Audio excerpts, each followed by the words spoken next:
तो फ्रेंड्स, अब तक हम लोग जो है अनुप्रास अलंकार के बारे में पूरा पढ़ चुके थे। अभी आज जो है हम लोग इसमें कंटिन्यू करेंगे यमक अलंकार के बारे में। देखिए, सबसे पहले मैं आपको बता दूं कि यमक अलंकार देखिए होता क्या है। देखिए, जहाँ पर कहने का मतलब ये है कि जहाँ पे शब्द की जो है अनेक बार जो अर्थ होते हैं उनके अलग अलग अर्थ होते हैं। मतलब एक जैसे अनेक बार भिन्न अर्थ वाली आवृत्ति होती है। मतलब एक जैसे जब शब्द दिखाई देते हैं, एक ही पंक्ति में होते हैं या एक ही कविता में होते हैं, एक ही जो है दिखाई देते हैं, एक जैसे दिखाई देते हैं, लेकिन उनके अर्थ जो है अलग अलग होते हैं, वही यमक अलंकार हो जाता है। कहने का मतलब है कि जब कविता में एक ही शब्द दो या दो से अधिक बार आ जाते हैं और उनके जो अर्थ होते हैं वो हर बार अलग अलग हो जाते हैं, तो उन्हीं को हम लोग जो है यमक अलंकार कहते हैं। ठीक। अच्छा, जैसे यहाँ परीक्षा में आप देखेंगे कि एक एग्जाम्पल आपके सामने दिया हुआ है कि 3 बेर खाती, है ना। दिया हुआ है कि 3 बेर खाती सोवे 3 बेर खाती है। ठीक। यहाँ पे देखेंगे, यहाँ भी 3 है, यहाँ भी 3 है। इस 3 का मतलब क्या है? देखिए, 3 बेर का मतलब है कि एक तो 3 बेर का मतलब यह है यहाँ 3 बार खाना, और एक 3 बेर का मतलब यहाँ पे है कि 3 बेर के दाने। हाँ, देखिए दोनों के अलग अलग अर्थ हैं। यहाँ 3 बेर मतलब 3 बार खाती है, और 3 बेर का मतलब है कि 3 बेर के दाने को खाती है। ठीक। अच्छा, अगला क्वेश्चन वहीं पे है कि कनक कनकते 100 गुनी मादकता अधिकाय, व खाए बौरात या लाए बौराय या पाए बौराय। देखिए, यहाँ पे कनक कनक जो दो इस्तेमाल किया गया है, यहाँ पर एक कनक का मतलब होता है सोना और एक कनक का मतलब होता है धतूरा। यानी कहने का मतलब है कि जब आदमी जो होता है ना, कि जब ज़रूरत से ज़्यादा बहुत ज़्यादा सोना पा जाए तो वो बौराने लगता है। ठीक। और बहुत ज़्यादा जो है अगर वो धतूरा खा ले, भांग धतूरा, तो वो बौराने लगता है। ठीक है। ये भी दोनों चीज़ें हैं। अगर जरूर किसी व्यक्ति को ज़रूरत से ज़्यादा अगर धतूरा मिल जाए और खा ले तो बौराता है वो भी। ठीक। चिल्लाता है फालतू का, देखते होंगे जब। और अगर कोई ज़रूरत से अधिक सोना देख ले पा जाए तो उसके साथ भी यही कंडीशन है। ठीक।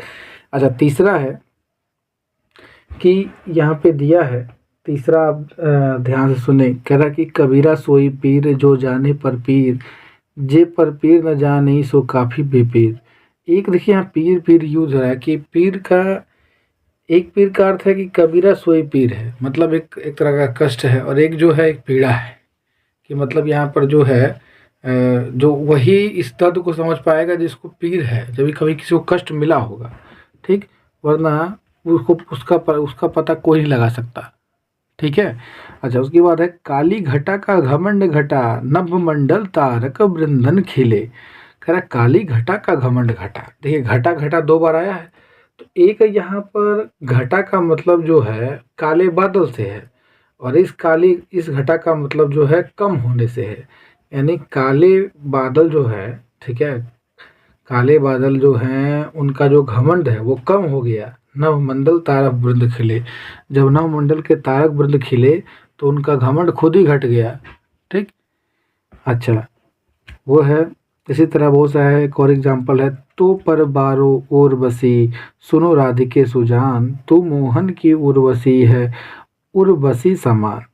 कह रहा है कि यहाँ उर्वशी के अनेक अर्थ हैं। एक उर्वशी कह रहा है तो बारो उर्वशी, कि सुनो राधिके सुजान, कहता है कि ये है।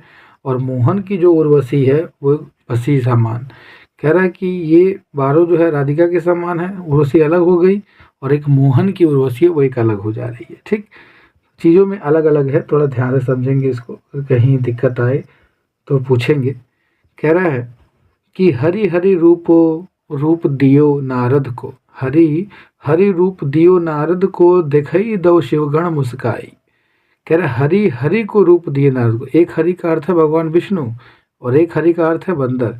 जब भगवान विष्णु ने नारद को बंदर का रूप दे दिया तो देखिए दो शिवगण मुस्काई, तो जो सभी शिवगण थे उनको देख करके क्या थे, मुस्कुराने लगे। उस समय का ये है। अच्छा, यहाँ पे है सजना है मुझे सजना के लिए, सजना है मुझे सजना के लिए। भैया सीधी सी बात है, एक सजना का अर्थ है श्रृंगार करना, और दूसरा सजना तो आप समझ ही जाएंगे भैया, हर कोई बनना चाहता है सजना, है कि नहीं। तो सीधी सी बात है भाई, सजता है सजना के लिए, सजती हूँ मैं सजना के लिए, लोग कहते हैं ना। तो एक वो सजना तो श्रृंगार करना, और एक वो सजना जो है पतिदेव है भैया। नायक जिसे पति कहते हैं, ठीक। तो पति के लिए जो सजने की बात होती है ये भी एक आपका यमक अलंकार है। उसके बाद आ जाता है कि माला फेरत जुग गया गया न मन, देखेंगे कि माला फेरत जुग गया गया न मन का फेर, अक्कर का मन का डारी के मन का फेर। देखिए यहाँ मन का के जो है बड़े अर्थ हैं। एक मनका का अर्थ जो है माला से है, माला का दाना, और एक देखिए मनका जो है, दो चीज़ें हैं। एक तो मनका है, तो मनका का अर्थ होता है माला का दाना, और एक है जो है भैया मन का, यानी हृदय का। ये यहाँ पे कहना चाह रहा है मन का, ठीक है। और ये जो मन का है टुकड़ों में बंटना होता है, ठीक है। इसी के साथ एक और देखिए इसमें एग्जाम्पल है, मैं आपको यमक अलंकार के यहाँ पे दिखा दूँ। कह रहा है कि कहे कवि बेनी बेनी बयाल की चुराई लेनी, रति रति शोभा सब रतिय के शरीर की। कह रहे हैं यहाँ पे बेनी बेनी दो बार यूज किया गया है। तो बेनी, एक तो बेनी जो है कवि का नाम है, और दूसरे जो बेनी का अर्थ है वो चोटी से मतलब है, ठीक। अच्छा, नीचे वहीं किया गया रति रति शोभा सब रति के शरीर की। देखिए यहाँ पर भी जो रति रति किया गया है, एक तो रति जो है रति हो गई जिसका मतलब होता है कि थोड़ा थोड़ा सा, जरा जरा सा, और एक रति होता है जो कामदेव जो है उनकी परम सुंदरी पत्नी का नाम है जिनका नाम है रति, ठीक है। इनके बारे में चर्चा की जा रही है। अच्छा, एक एग्जाम्पल मैं और आपको दूं, यहीं से आप देखेंगे यहाँ पर जो है एग्जाम्पल मैं आपको दूंगा। एक एग्जाम्पल आप देखेंगे, ये एग्जाम्पल कह रहा है कि भजन कहियो ताते भजयो, भजन कहियो ताते भजियो, भजियो न एको बार, अधूरी भजन जाते कहियो सो तू भजियो गवार। कह रहा है भजन भजियो, एक भजियो और दूसरा भजियो। भजन का मतलब देखिए, एक तो भजन होता है भजन पूजन, और एक होता है भजन मतलब भाग जाना। तो कह रहा भजियो मतलब भजन किया, और एक भजियो मतलब भाग गया। तो दोनों में चीज़ें अलग अलग हैं, यही अनंतर है, यही यमक अलंकार है ना। आइए अगले टॉपिक पे चलते हैं। इसके बाद आशा करता हूँ आपको सब समझ में आ रहा होगा, आप अच्छे से समझ पा रहे होंगे आप लोग। तो दोस्तों, अगर चीज़ें समझ में आ रही हों तो प्यारा सा एक लाइक कर दीजिए, एक कमेंट कर दीजिए कि भैया समझ में आ रहा है, बढ़िया है। देखिए भैया, अगर सरकारी नौकरी पाना है बिहार में तो भैया चैनल को सब्सक्राइब कर लीजिए। इसलिए कर लीजिए क्योंकि बारीकी से एक एक चीज़ों पर तैयारी कराई जाएगी। हम ऐसे पढ़ाते हैं जैसे कि हमें खुद ही परीक्षा देना हो।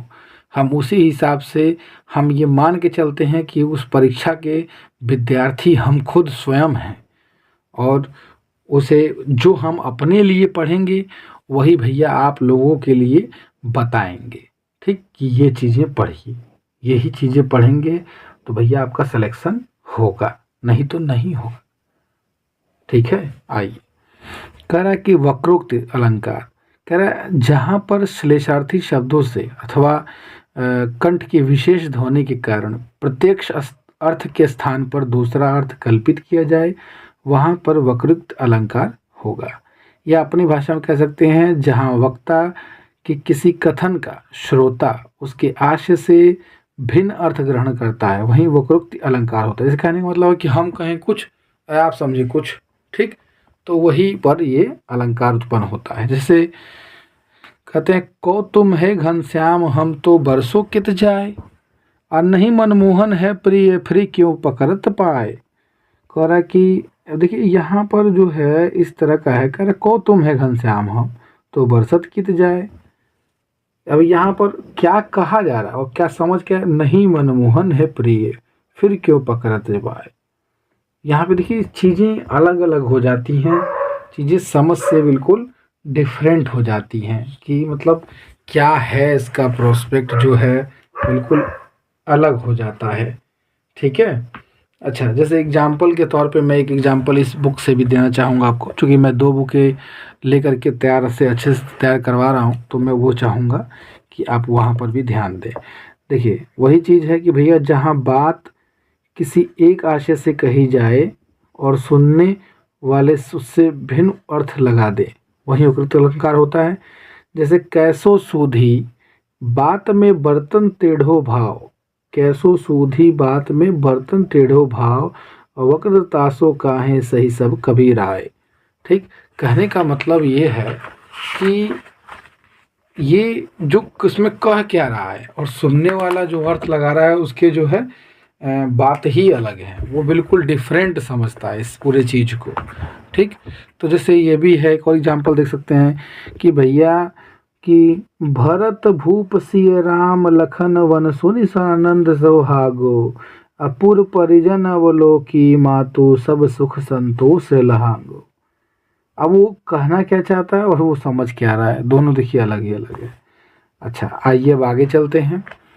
आशा करता हूँगा, देखिए ये उतना इम्पोर्टेंट नहीं है वक्रयुक्त वाला, लेकिन इसके बाद जो है चौथा श्लेष अलंकार की बात करेंगे। चूँकि हम लोग उसके पांचों प्रकारों के बारे में पहले पढ़ रहे हैं तो भैया बढ़िया से पढ़ेंगे। तो यहाँ पर है आपका श्लेष, शब्द और अर्थ दोनों ही प्रकार के अलंकारों में माना जाता है। ठीक है। अच्छा, उसके बाद जहाँ पर ऐसे शब्दों का प्रयोग हो, ठीक, जिनसे एक से अधिक अर्थ निकलते हो, वहाँ श्लेष अलंकार होता है। ठीक, जहाँ पर एक से ही जो है अलग अलग अर्थ निकलेंगे तो उसी को हम लोग श्लेष अलंकार कहेंगे। ठीक, अच्छा, श्लेष अलंकार कहना वो अपनी जगह है, चीज़ों को समझना वो अपनी जगह है। ठीक, श्लेष का जैसे अगर अपने टाइम पे मैं बोलूं तो उसका अर्थ होता है चिपकना। श्लेष का जो अर्थ होता है तो चिपकना, जहाँ एक शब्द एक ही बार प्रयुक्त होने पर दो अर्थ दे दे, एक शब्द एक ही बार प्रयोग हो लेकिन दो अर्थ दे दे, वही आपका श्लेष अलंकार होता है। ठीक, जैसे अगर मैं कहूँ यहाँ पर कि दिया हुआ है यहाँ पर कि कुजन पाल गुण